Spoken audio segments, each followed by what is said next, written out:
Hi. Within the previous interview, I ended off with regards to free will, free choice, and choice in itself. And within this interview, I will be discussing our realizations with regards to what the actual nature of free choice and free will and choice in itself really is.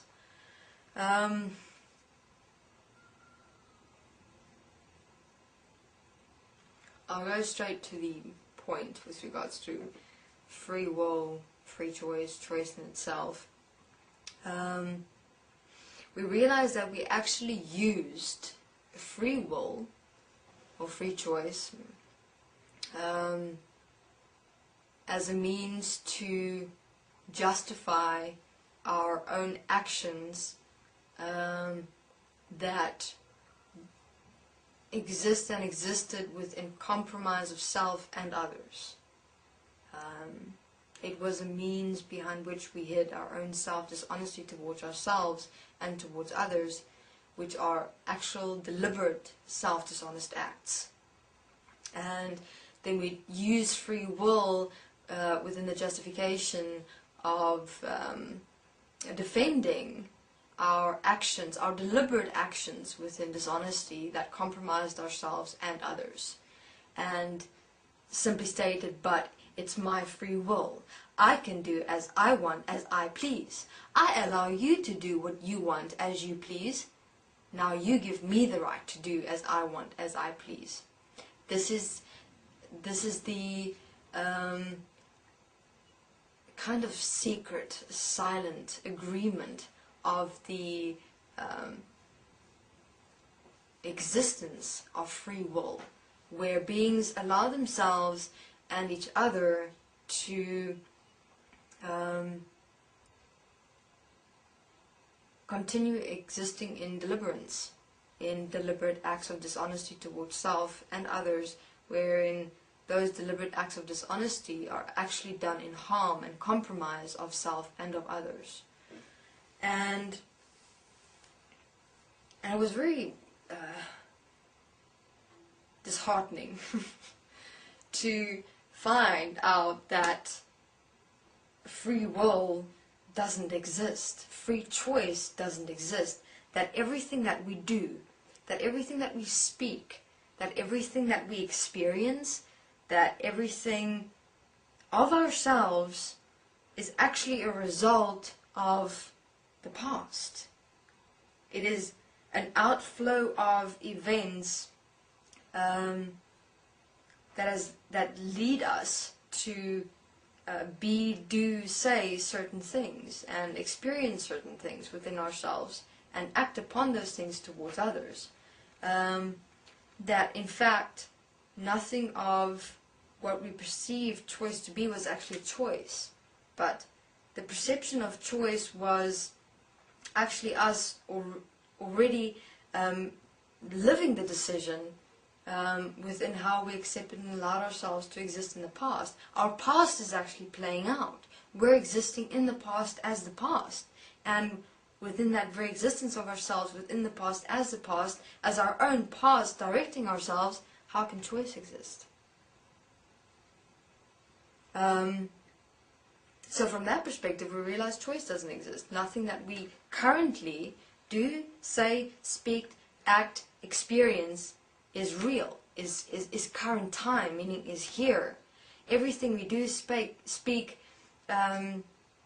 experience, act upon, both within ourselves and towards others, are already manifested designs according to our self-definition of experiences we've had in the past. We're basing our decisions on past experiences.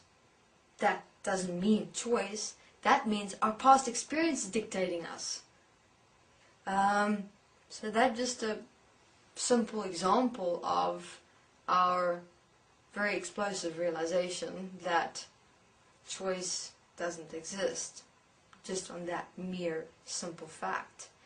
And with regards to free will, how we have literally used and abused the existence of free will as a justification to hide our own deliberate self-dishonest act in compromise and harm of ourselves and others, in using free will within the principle of self-interest to get what we want, how we want it, as we want it, doesn't matter over who or what we walk through or walk upon, but making sure that we exalt our own ego using the design of free will to defend our own self-interest, our own survival.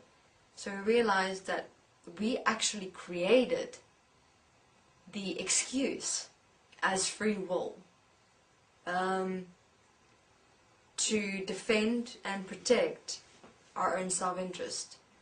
Defend and protect our own self-interest from the perspective of only considering ourselves, only considering what I want, what I need, what I desire, and to justify our acts within getting what we want, what we desire, and what we need, to fulfill our own ego, our own self-interest, through saying, oh, but I have free will, I have the right to do it. Our question within those realizations was, where do we draw the line?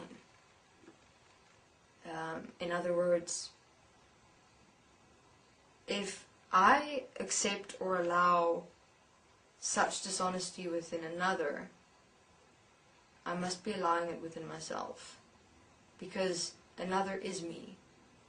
And this is what we realize within existence in its entirety, is that everything that exists is in fact ourselves. However, we're not living that fact. We've separated ourselves from ourselves to such an extent that all that we have become are robots of self-enslavement within the light of self-interest and the design manifestation of ourselves as ego, that we designed as ourselves within only considering ourselves and ourselves alone. And this is very prominent within the world as it exists today. No one caring, actually really caring about themselves or each other. This shown within our very behavior towards nature, towards earth, towards this world. We're destroying ourselves and each other because we have separated ourselves from existing equal and one as all, as everything. Separate ourselves from life, from actually living. All that we're doing now is not living. We're trying to survive. We're trying to defend and protect our own self-interest, our own wants, needs and desires. And that is done within the justification of free will, both allowing it and accepting it within ourselves and others. And that is but a simple point of our demise. That's our demise. Alright, I'll continue in the next interview. Thanks.